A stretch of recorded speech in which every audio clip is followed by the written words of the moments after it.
नमस्कार।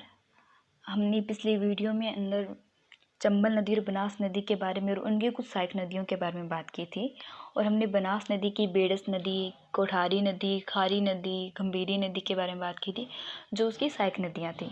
और अब हम बात करेंगे बाणगंगा नदी के बारे में। जो बाणगंगा नदी है, जो उनका उद्गम स्थल है वो बेराट की पहाड़ियों से होता है।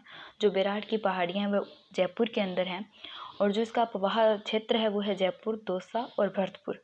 ये जो भरतपुर के बाद जो आगरा के फतेहाबाद नामक स्थान पर ये यमुना नदी से मिलती है और इसके किनारे है वो बेराट सभ्यता विकसित हुई थी। और इसका जो प्राचीन नाम है वो रूंठित नदी है। इसे रूंठित नदी के नाम से भी जाना जाता है। रूंठित नदी इसलिए कहते हैं क्योंकि ये जो इसके रास्ते में अवसाद अधिक होने के कारण ये महासागर तक नहीं पहुंच पाती है और रास्ते में ही विलुप्त हो जाती है। और जो इस पे आजमगढ़ बांध भी बना हुआ है, आजम बांध, और इसकी जो कुल लंबाई है वो 380 किलोमीटर है।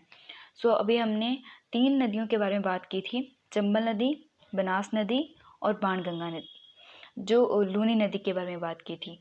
जो चंबल और बनास नदी है वो बंगाल की खाड़ी में गिरती है और जो लूनी नदी है वो अरब सागर में गिरती है। Thank you. जय हिंद, जय भारत।